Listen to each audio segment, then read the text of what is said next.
Hello everyone, आज हम जानेंगे आयुर्वेद के बारे में कुछ साधारण सी जानकारियाँ। ठीक है। आयुर्वेद दो शब्दों से मिलकर बना है, आयु और वेद से। आयु होता है जीवन और वेद होता है ज्ञान। मतलब जो शास्त्र हमें आयु यानी जीवन का ज्ञान देता है उसे ही हम आयुर्वेद कहते हैं। आयुर्वेद्यति बोध्यति इति आयुर्वेदा। जो शास्त्र विज्ञान आयु का ज्ञान कराता है उसे ही हम आयुर्वेद कहते हैं। ठीक है। अब हम जानते हैं आयुर्वेद के उद्देश्य के बारे में। आयुर्वेद के मुख्यतः दो उद्देश्य हैं। कौन कौन से? स्वस्थ व्यक्ति के स्वास्थ्य की रक्षा करना और रोगी व्यक्ति के रोगों को दूर करना। ठीक है। प्रयोजनम चास्य स्वस्थस्य स्वास्थ्य रक्षणम आतुरस्य विकार प्रशमनम च। ठीक है। स्वस्थ व्यक्ति के स्वास्थ्य की रक्षा करना और रोगी यानी आतुर व्यक्तियों के विकारों को दूर कर उन्हें स्वस्थ बनाना। तो अब हम कैसे स्वस्थ मनुष्य के स्वास्थ्य को बनाए रख सकते हैं और रोगी के रोगों को दूर कर सकते हैं, जानते हैं। पहला है स्वस्थ व्यक्ति के स्वास्थ्य की रक्षा कैसे करनी है। ठीक है। हर इंसान का अपना अपना शरीर होते हैं, सबकी अपनी अपनी प्रकृति होती है। उसके अनुसार हम उसके देश काल इत्यादि को जानकर अच्छे से आहार विहार कर सकते हैं। चेष्टा, व्यायाम, शौच, स्नान, शयन, जागरण इत्यादि करके और गृहस्थ जीवन के लिए दिनचर्या, रात्रिचर्या तथा ऋतुचर्या का पालन करके और क्या कर सकते हैं, मन और इंद्रियों को नियंत्रित रख के देश काल आदि परिस्थितियों के अनुसार अपने शरीर आदि की उसकी शक्ति और अशक्ति का विचार करके ही किसी कार्य को करके मल और मूत्र इत्यादि को ना रोके, उनके वेगों को कभी नहीं रोकना चाहिए। ठीक है। और कभी किसी से ईर्ष्या ना करके, द्वेष ना करके, लोभ ना करके, अहंकार ना करके और समय समय पर शरीर में जो दोष संचित या इकट्ठे हो जाते हैं उनको निकालने के लिए वमन, विरेचन, पंचकर्म इत्यादि के प्रयोगों से शरीर की शुद्धि करके और साथ में सदाचार का पालन करके दूषित वायु, जल इत्यादि से जो बीमारियां उत्पन्न होती हैं उनके लिए चिकित्सक के उपदेशों का सही तरीके से पालन करके तथा स्वच्छ जल, आहार विहार इत्यादि का सेवन करके और सबसे ज़रूरी बात है कि उसे दूसरों को भी इसके लिए प्रेरित करके हम स्वस्थ मनुष्य की स्वास्थ्य को बनाए रख सकते हैं। ठीक है।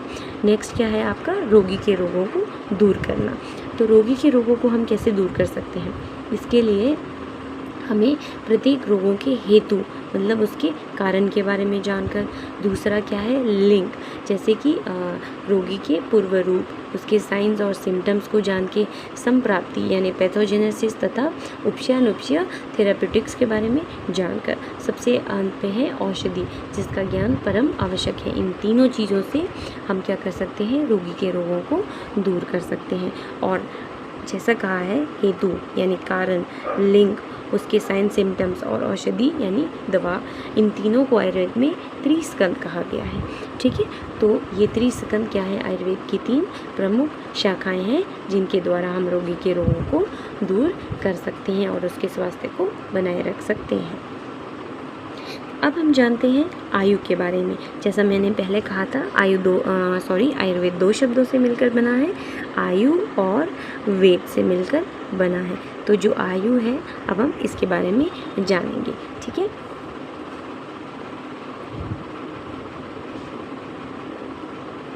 आयु किन किन चीज़ों से मिलकर बना है? शरीर, इंद्रिय, मन तथा आत्मा से मिलकर बना है। आइए हम जानते हैं शरीर के बारे में।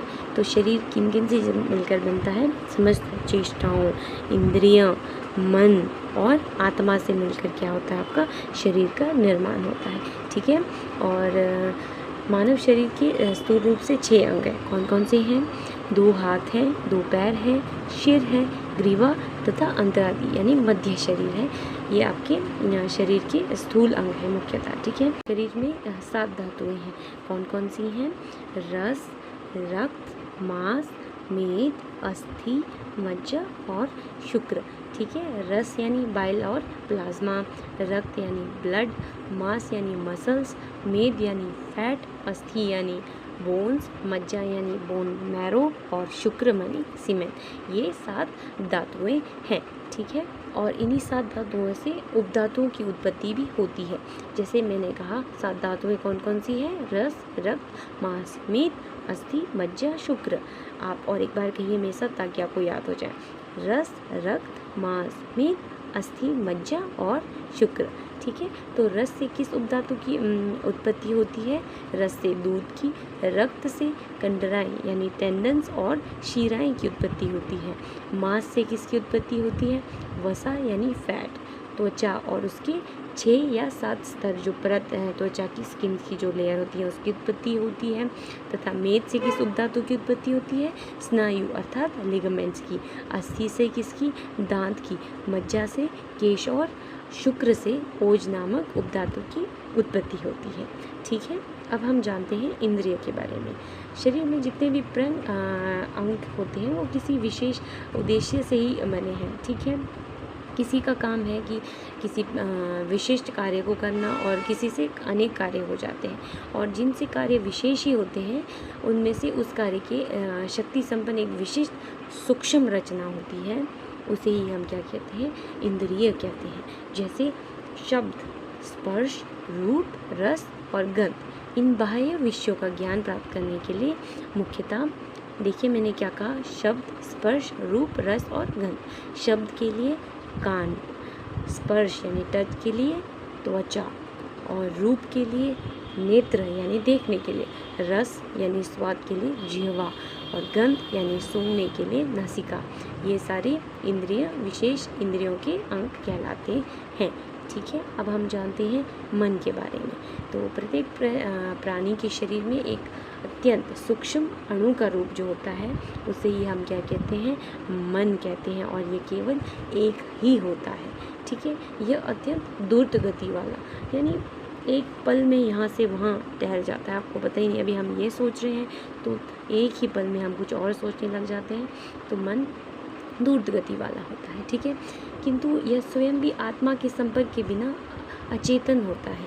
जैसे ये चारों एक दूसरे से कनेक्टेड हैं। शरीर इंद्रियों के बिना अधूरा है, इंद्रियां मन के बिना अधूरी है। जैसे मैं सोच रही हूँ अपने मन से बोलने का, अगर मेरा मन सोचे मैं ना बोलूँ, बोलने के लिए किस इंद्रिय का प्रयोग कर रही हूँ मैं? मुख का। तो मन ना सोचे तो फिर मैं बोलूँगी नहीं। तो मन के बिना इंद्रियां अधूरी हैं और आत्मा के बिना मन अधूरा है। ठीक है। अब हम जानते हैं आत्मा के बारे में। तो आत्मा पंच महाभूत और मन से भिन्न चेतनावान है और निर्विकार है और नित्य है तथा साक्षी स्वरूप है, क्योंकि स्वयं निर्विकार तथा निष्क्रिय है आत्मा। ठीक है। आत्मा में रूप नहीं होता, रंग नहीं होता, आकृति आदि कोई चिन्ह नहीं होते, किंतु उसके बिना शरीर अचेतन होने के कारण निश्चेष पड़ा रहता है और वो मृत कहलाता है। ठीक है। तो आत्मा बहुत ही इम्पोर्टेंट पार्ट है हमारे शरीर का, जिसकी वजह से हमें चेतना आती है तथा तब तक हम उस व्यक्ति को जीवित कहते हैं। ठीक है। और उसमें अनेक स्वाभाविक क्रियाएं होने लगती है, जैसे श्वास लेना, छोटे से बड़ा होना, कटे हुए गाँव बनना, पलकों का खुलना, बंद होना, रोना, हंसना, सब कुछ है ना। जीवन के लक्षण, मन की गति, एक इंद्रिय से हुए ज्ञान का दूसरी इंद्रिय पर प्रभाव होना। ठीक है। तो ये आत्मा है। तो आत्मा क्या है? नित्य, निर्विकार और व्यापक होते हुए भी शुभ या अशुभ कर्म के परिणाम स्वरूप, जैसे योनि में या शरीर में जिस प्रकार के मन और इंद्रिय तथा विषय के संपर्क में आती है वो वैसे ही कार्यरत होते हैं। अब हम जानते हैं रोग और स्वास्थ्य के बारे में। ठीक है। आचार्य चरक ने संक्षेप में रोग और आरोग्य के बारे में क्या कहा है? वात, पित्त और कफ ये त्रिदोष होते हैं। ठीक है। इन त्रिदोषों का सम मात्रा में यानी बैलेंस रूप में चलना, वो व्यक्ति क्या होता है? स्वस्थ होता है। यदि इन तीनों में से किसी में भी लेवल ख़राब हो गया, किसी का लेवल अनबैलेंस हो गया, तो वो व्यक्ति क्या हो जाता है? बीमार हो जाता है। ठीक है। और आचार्य सुश्रुत के अनुसार स्वस्थ व्यक्ति का लक्षण क्या है? उन्होंने कहा है समदोषा, समअग्निश्च, समधातु मलक्रिया, प्रसन्न आत्मेन्द्रिय मना स्वस्था इति विधीयते।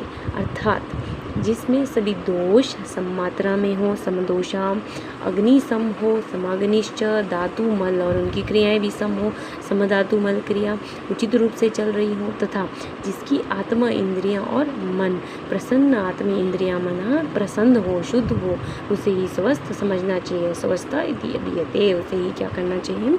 स्वस्थ समझना चाहिए। ठीक है। तो इसके विपरीत जो भी लक्षण होते हैं तो वो व्यक्ति क्या होता है?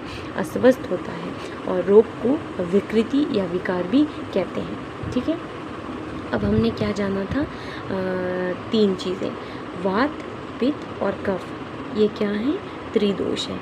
इनके डिसबैलेंस से शरीर या शरीर में इनका जो लेवल अप या डाउन चला जाता है तो व्यक्ति क्या हो जाता है, बीमार हो जाता है। जब ये तीनों बैलेंस रूप से चलते हैं तो व्यक्ति स्वस्थ होता है। इन तीनों को, वात, पित्त और कफ को, तीनों को मिलाकर क्या कहा गया है आयुर्वेद में, त्रिस्तंभ या त्रिस्थूल कहा गया है। और हमने क्या जाना, आयुर्वेद में कितनी धातुएं हैं, सप्त धातु हैं। कौन कौन सी, रस, रक्त, मांस, मेद, अस्थि, मज्जा और शुक्र, ठीक है। तथा मल। हमने क्या क्या जाना है, हमने जाना है त्रिस्कंद के बारे में। कौन कौन सी होती हैं त्रिस्कंद, हेतु, लिंग, औषध, ये क्या है आपके त्रिस्कंद। भूलेगा नहीं, हेतु, लिंग और औषध, ये क्या है, त्रिस्कंद है। और हमने क्या जाना, त्रिदोष के बारे में। कौन कौन से, वात, पित्त और कफ के बारे में। और क्या जाना, सप्त धातु के बारे में। कौन कौन सी, रस, रक्त, मांस, मेद, अस्थि, मज्जा, शुक्र, ठीक है। और जाना हमने मल के बारे में, पुरुष मूत्र तथा श्वेत के बारे में। उम्मीद करती हूँ कि ये जानकारी आपको मददगार साबित होगी, कुछ आपके काम आएगी। एक आखिरी बार फिर से जानते हैं, हमने क्या जाना है, त्रिस्कंद। त्रिस्कंद में क्या आते हैं, हेतु, लिंग और औषध। त्रिदोष में क्या होते हैं, वात, पित्त और कफ। सप्त धातु में क्या क्या होते हैं, रस, रक्त, मांस, मेद, अस्थि, मज्जा, शुक्र, मल, पुरुष मूत्र और श्वेत। धन्यवाद। आगे हम जानेंगे कुछ अन्य बातें आयुर्वेद के बारे में।